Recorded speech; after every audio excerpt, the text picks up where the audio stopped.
Hey guys, the other day I went to see one of the most anticipated films this year, Deadpool and Wolverine, and I admittedly wasn't totally sure what was all going to be in this movie. I was hoping to avoid spoilers as much as possible, though some were obviously revealed in ways I wish had been kept for the movie's release, rather than the trailers and small clips being published on YouTube. People are going to do what they're going to do, not always realizing what it means.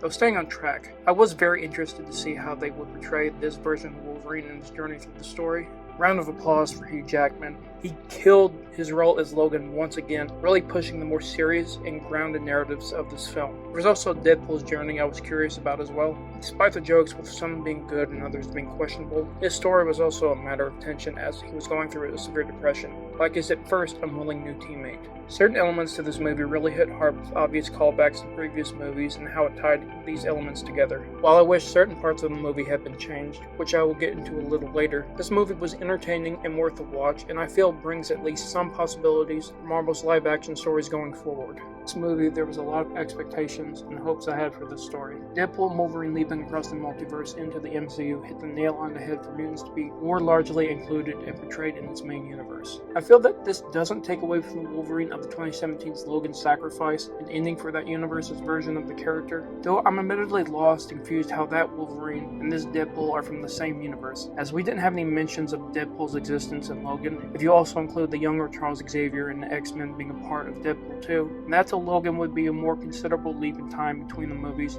than was presented in Logan. I'm having trouble understanding still, as it's even hard to wrap my mind around that.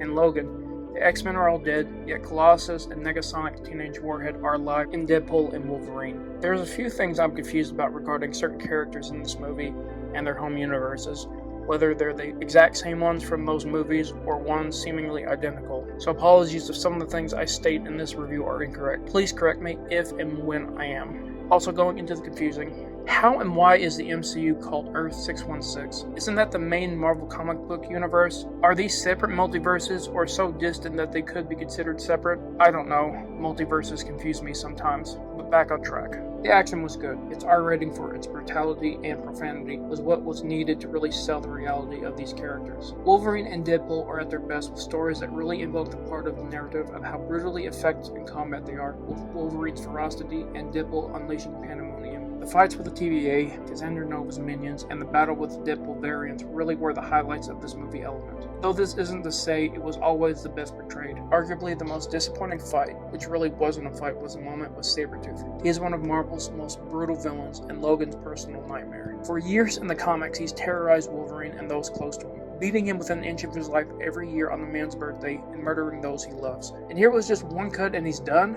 Yes, I wanted to see Wolverine win, but this was a horrible joke at Sabretooth's expense, which undermined his character extremely. Yes, Wolverine did recently behead his lifelong enemy in the comics at the end of the Sabretooth War, yet that was after a ferocious and brutal battle. This was a terrible choice made for the movie and one of its worst moments. I'm also going to get this out of the way.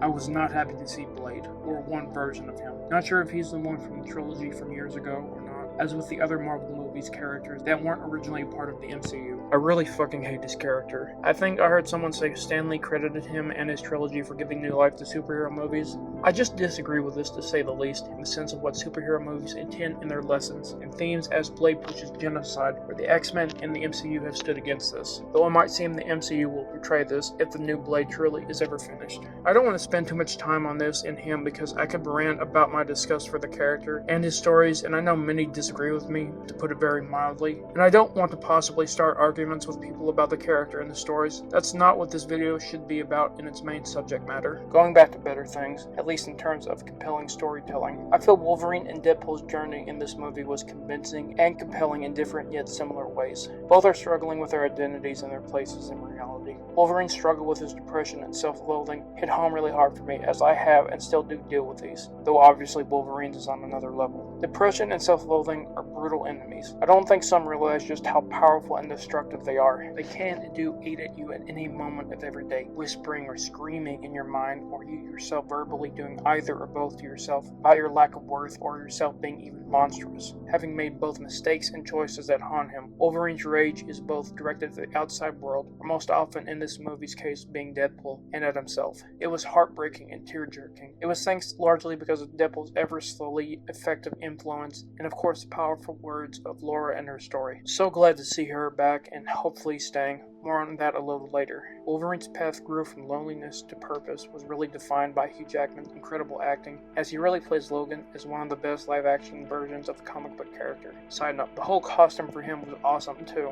Its design was incredibly well detailed, and the mask just brings it all together. Into Deadpool, the film pushes the matter of loss of purpose and his thoughts and feelings about where his life is now. And seemingly his big chance to become an Avenger was lost, has made him a more broken man despite his attempt to mask it. Seeking to preserve his universe and prove himself a hero led to him making rash and questionable decisions that resulted in everything from horrible tragedy to unexpected positive change. For one, despite the credit scene revealing Johnny Storm said what Deadpool repeated to Cassandra Nova, he did get him killed because he repeated what Johnny said. Yet Deadpool plucking this movie's elite Wolverine led them both to finding a feeling of happiness, or at the very least have healed in a way that even their regenerative healing factors couldn't fix. Through his struggle to save his universe, he helped people to both survive and also live. Deadpool struggled with his self-worth about his morality and capability of what he could do, but something that's been with him since the first Deadpool. By being Deadpool, being his genuine self, when it comes to the most crucial moments of danger and peril, it was proven he was a hero despite what others said, and Wolverine confirmed this to him and himself as well. I'm going to touch on the villain, or villains, of this movie,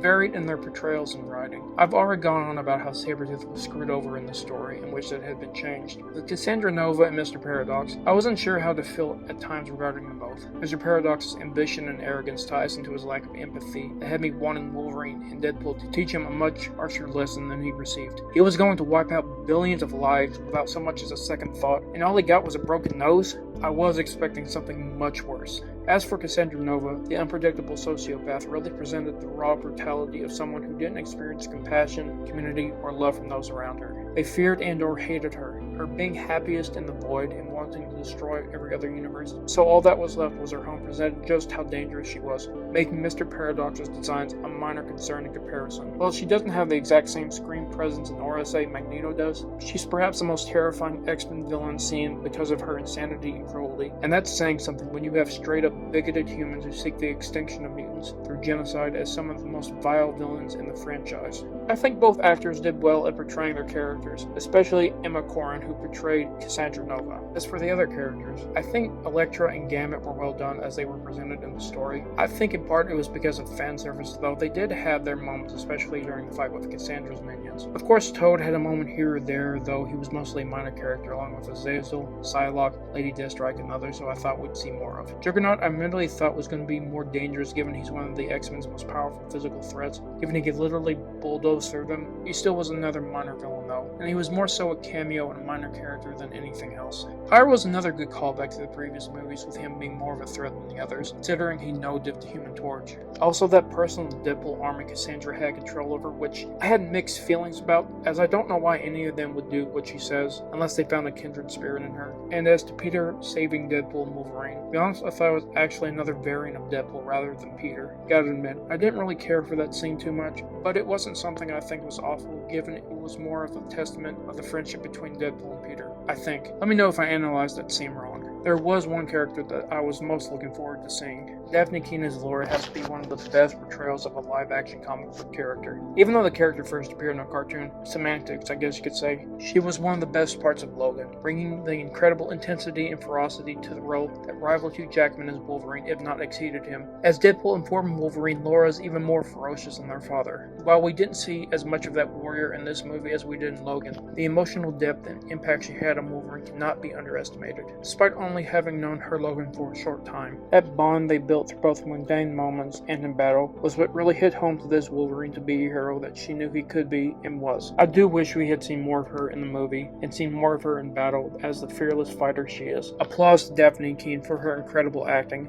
I just wish her being in the movie had been revealed in the movie itself rather than one of the movie trailers. Still, her being there makes me have hope for her and Logan, both having roles in powerful places in the future of the MCU. Deadpool and Wolverine was one of my most anticipated movies this year. I love both of these characters, and they both certainly had their moments in this movie. Ryan Reynolds and Hugh Jackman definitely bring different yet compatible energies to this movie, some moments being better than others, admittedly. The story is a testament to how much Marvel can effectively create stories when the characters are understood and written well, with good actors really hitting these performances home.